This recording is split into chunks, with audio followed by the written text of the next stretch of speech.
Welcome, explorers. I'm Dan Holt. Let's go on a little trip today up around Oregon's pioneer country, around the Dalles and the Columbia Gorge, and then on over near Clackamas, where we'll meet up with a wagon train at the end of this journey.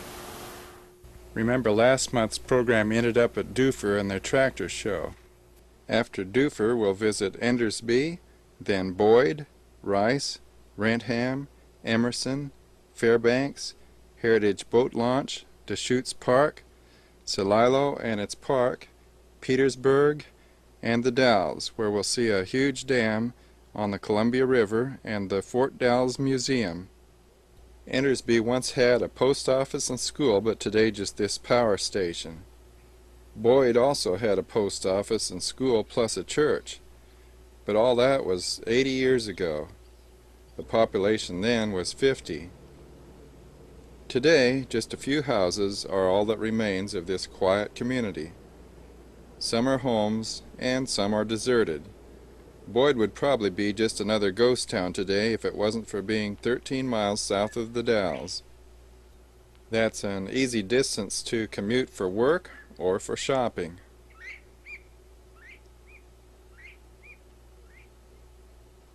All that's left of Rice is just 3 ranches. Someone who lived here years back was using his head when he built this gravity-fed grain elevator, right next to the hill where you could just dump in the grain instead of trying to pump it up there. 5 miles northeast of here is the community of Wrentham. The sign is still here, denoting that this was once a town, but just a ranch remains, as well as a couple of barns. This big one by the road has a sign on it that it was once warehouse number 294. 3 miles further up this road in the same direction, up the hill, is Emerson. We went a little bit past and then came back. This is heading back northwest toward Mount Adams over in Washington.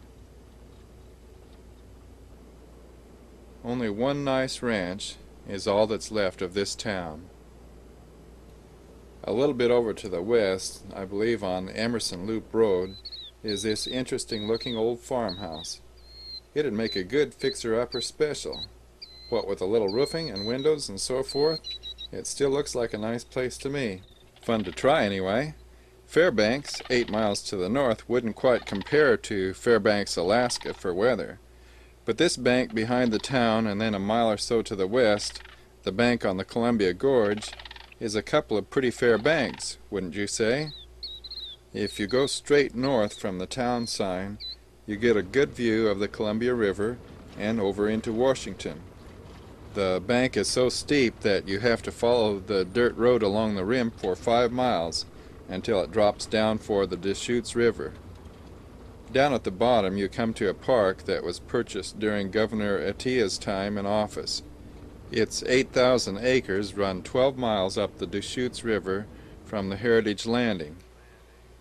10,000 donors helped to purchase this project. Straight across on the other side of the river is the Deschutes River Park. There was an abundance of wildlife on the day that we came here. I don't know if that holds true year-round, but it is fun to bring a picnic and just watch them. They probably take care of any leftovers that you might leave behind.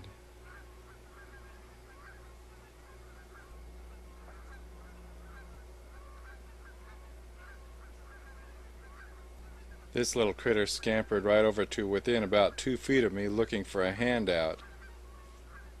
After another 7 miles to the west on I-5 is this teepee-like building at the village of Celilo. I believe this is a town of all Indians, and the big building is their community center.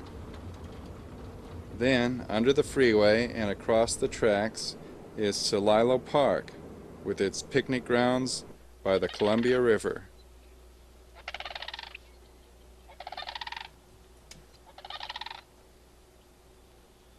"10 miles further west and on top of the canyon wall is Petersburg.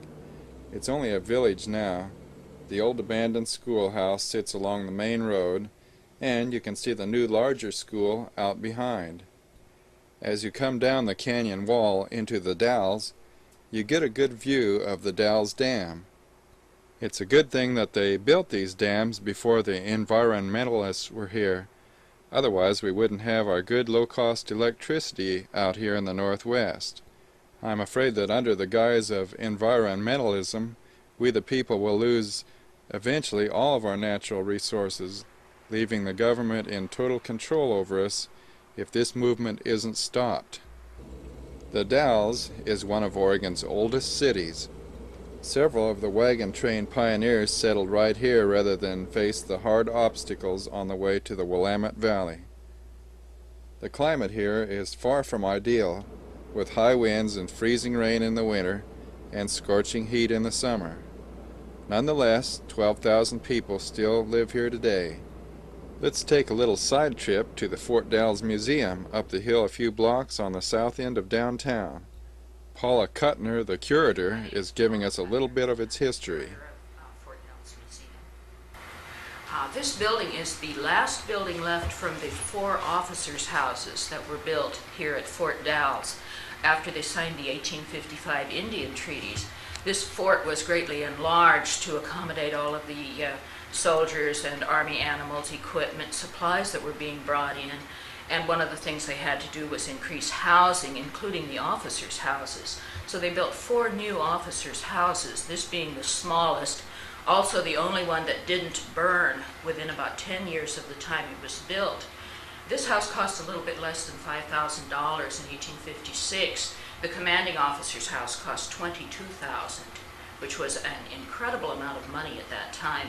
And the architect referred to it as the finest house in all of Oregon, which it probably was. It's probably the most expensive. Is that the one over there across the No, street? that one is burned down. Oh. The other 2 larger officers' houses are burned down.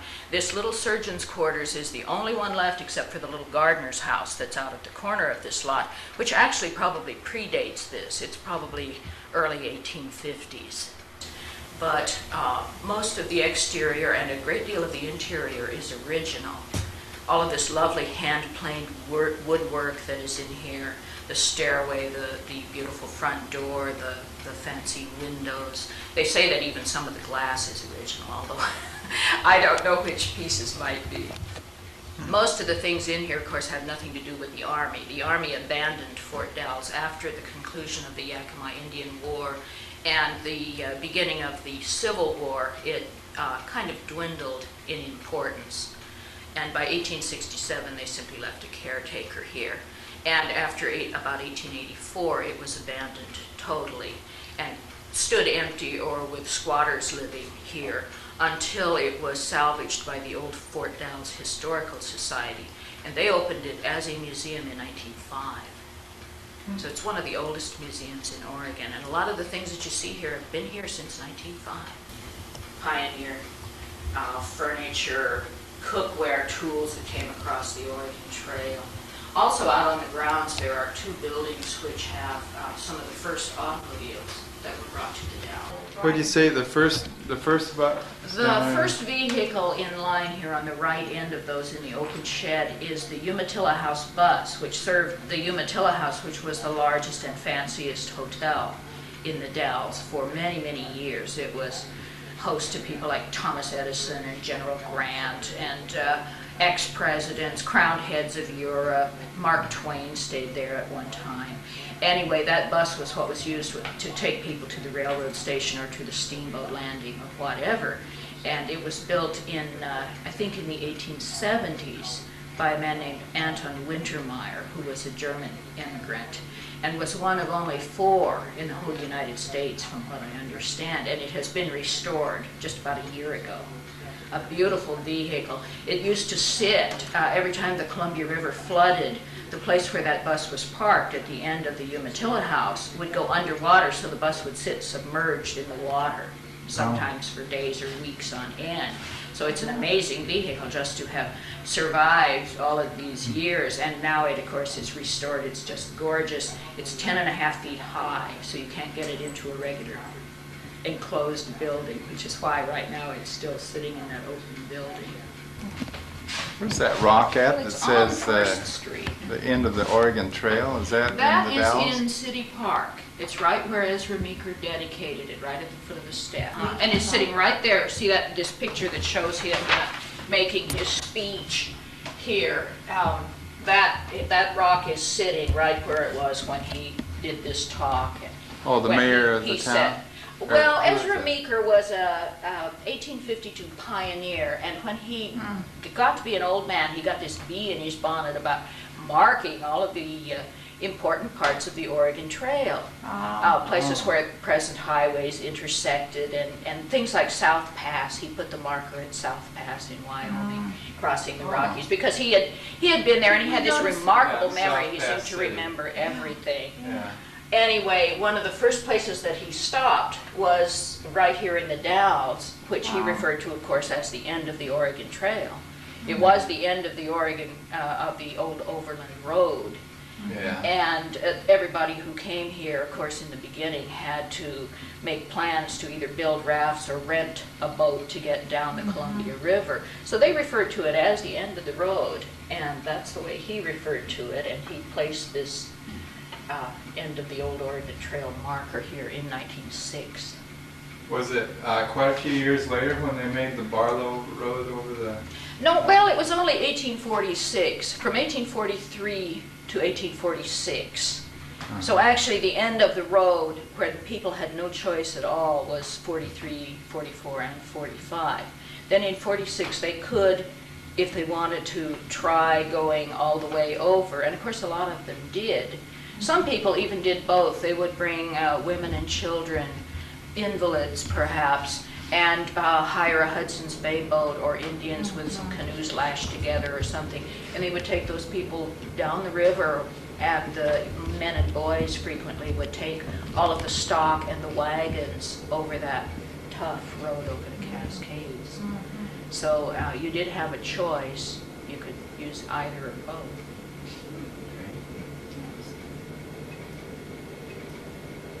The sign Chenoweth you just saw is on the west side of the Dalles. From there we'll go west to Rowena, east and west Mayor Parks, Memaloose State Park, Mosier and its Canyon Rim Drive, Koberg Beach, then back to Hood River, Starvation Creek, and Eagle Creek. There's only a few houses where Chenoweth once stood. This is now the east side of the Dalles, which contains most of its newer motels, restaurants, and gas stations. 5 miles to the west on I-84 is Rowena. Just a few people live here. The only store building in town is empty, and it's got a for sale sign on it. Then within about a mile or so are a couple of nice river parks. East Mayor Park and Mayor Park, which is off to the west.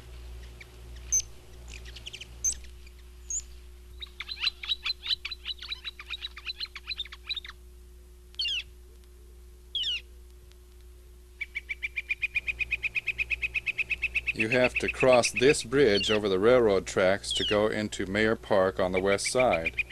The sign said it would support 6 tons, but Bill, my driver, didn't want to try it with his new pickup. The park is only a couple hundred feet down the hill anyway, just in case you have a heavy vehicle. On up the road another couple of miles is Memaloose State Park. It's a big park with lots of camping sites on it. Could be a busy place around midsummer though, for all the people touring the gorge. It even has a little house here that's got firewood in it. Just all the comforts of home. All you need to do is just bring along your own hamburger and hot dogs. Then in another 3 miles down the road is the old town of Mosier. This town started as a stage stop in 1850 and grew to a population of 750 by 1915. It was known for about the best apple cider in the West. Mosier even had its own newspaper, but during hard times people moved away and only 192 remained on the 1940 census. Today it's back up to around 250. Sail boards. It's very new. It's the latest thing, and yeah, that's I'm what amazed that it's here. But they do that right a lot on this piece of the river they do here. on the river down there. Yeah, Mosier Creek. Well, it was a deep creek down there. My gosh, half a mile down. Was it? Huh. Yeah, it's deep. No water, just Must be even with the river. The old highway along the top of the gorge between Mosier and Rowena is called the Scenic Loop. You get a breathtaking view of the Columbia Gorge from up here. In case you ever get to wondering, does anyone care? Just remember, the same God who created all this grandeur does really care about you. If you haven't done it yet, you can right now make that total surrender to Him and then let God lead you just like a shepherd does his sheep. He alone knows what's best for you and rewards us daily for our faithfulness. From Rowena Crest, you can see why they decided to make the new freeway down along the river. This old highway was slow going as it wound its way up and down these sheer canyon walls. On back west again, just before you get to Hood River, is Koberg Beach State Park, another small picnicking and fishing facility. It's a little rocky here on the east side of Stanley Rock, but on the other side there's even a little bit of sand on the beach. You can take your shoes off and enjoy it after you go around the rocks. Here's the bridge that goes across from Hood River into White Salmon, Washington. We're going to make one stop clear over on the other side of town to visit a restaurant that's loaded with antiques. I believe this place is called the Char Broiler. Let's just take a little look around.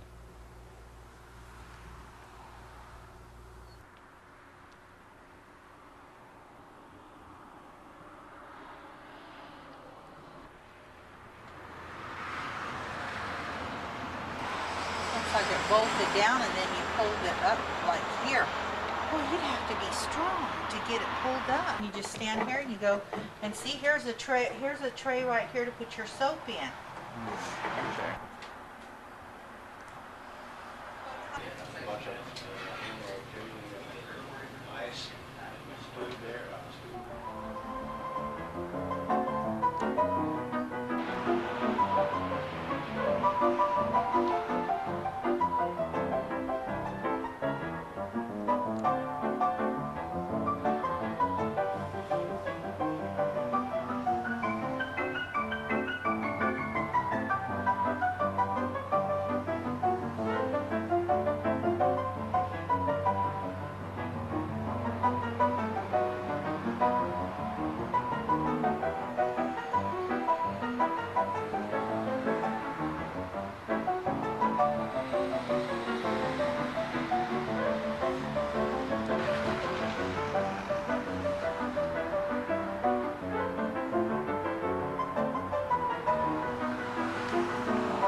Starvation Creek is 8 miles west of Hood River. You won't be able to find it going west because there's only a turnoff from the eastbound lane. This is an interesting park with a creek and a waterfall. It got the name Starvation Creek in 1884. A passenger train heading toward Portland got stuck for 2 weeks because of 30-foot snowdrifts. There was some seafood aboard the train which lasted for a while, but most of the passengers were getting pretty hungry when they backed up the train to the last small station. There they shared a few more supplies from the railroad workers.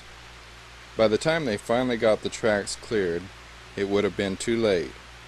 Meanwhile, all the coal was burned up, plus wood gathered from the forest. Even some of the seats and furniture of the train were burned up in trying to keep warm. It was quite an unforgettable ordeal for all aboard. In another 12 miles is Eagle Creek. You also have to turn back to get here because only the eastbound lane turns off. This is a pretty little park with a fish hatchery and a popular trailhead for hiking enthusiasts. Just bring your hiking shoes and camping gear and you're all set.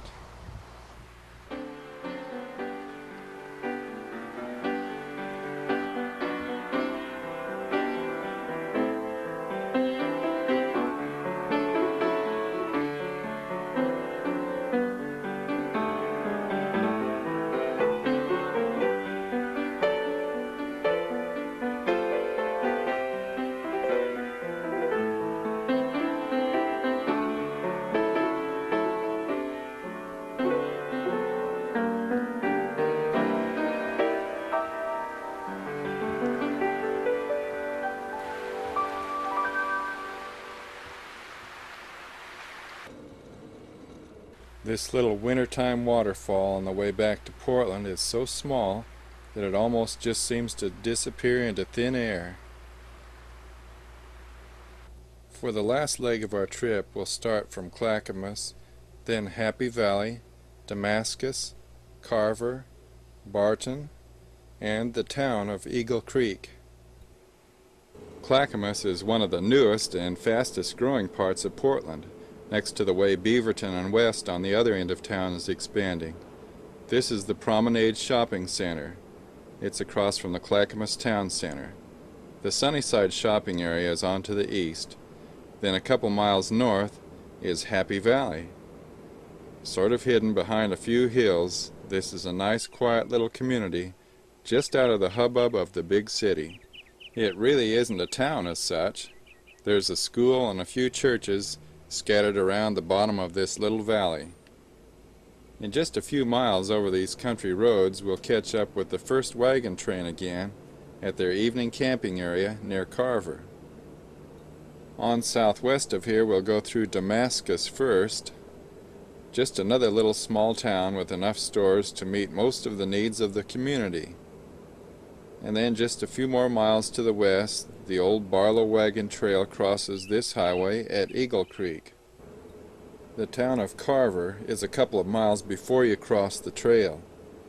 From here we drove on south to a ranch, where we crossed trails again with the first wagon train that we met on this trip. It wasn't too far from this quaint old country church. Lucky Newell told us a little bit more about the pioneers and recent wagon train tours that he's made. If you drove, or you spent 6 months on the road, when you start putting up your first cabin, that'd be the end of the trail for you. That's where the end of the trail would be, wouldn't it? Yeah, well, a lot of them stopped over there in Central Oregon because they advertised it as good farmland, but it really, they found out it really wasn't. Well, you know, all that stuff is, Of course, they even then, I guess it was a business, wasn't it? People started ranches over there, even though they couldn't farm anything. Yeah, there's a lot of beautiful country in this state. I know we've been pretty well all over the awful state. Beautiful country in the last week. Yeah, I'll bet you did. Awful pretty country. Awful pretty. If I lived back east, I probably would have tried going out here too. Well, I was raised in this stuff. You know, this is the third wagon train this year for me. Third one. When I get done, it'll be the fourth. When I take out this another one next, Tuesday? Yeah. 7th. The 7th, when I take the other one out, that'll make the fourth wagon train for me and this team this year. Well, you've been busy then. Oh yeah, we. But are you kind of retired? And I'm retired, run a few cows and oh. too many horses, and just do what I want to do. You know, try to. Sounds pretty good.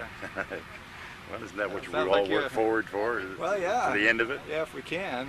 Everybody looks forward to being able to enjoy themselves some. Well, I got a motto: if you're not having fun, don't do it. You know, that's simple. Yeah. No use being unhappy. If you're not having fun, don't do it. Yeah, that's true. So many people out just to make as much money as they can, but that's not always where the fun's at. Work hard all your life and die 20 minutes after you retire. Yeah, that's true. That's sure something to think about, isn't it? On east from Carver, this water tower and caboose are reminders of an earlier day. The last two small towns on our trip are Barton and Eagle Creek. You have to look real fast on the way through in order to see either of them.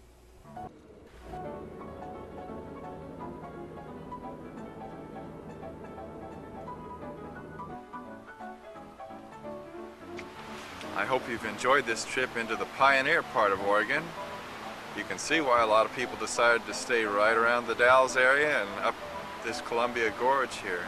It's a beautiful country. I hope you've enjoyed this trip as much as we have in taking you there. Next week, let's start a tour through north central Oregon. This is my video map number 4, featuring the Brennan Palisades, Independent Mercury Mines, and the Painted Hills, after going east from Redmond and Prineville. It's fun seeing what interesting sights await us up each back road. As usual, we'll try not to miss anything interesting along the way. Travel along with us each week at this same time as we explore more of Oregon.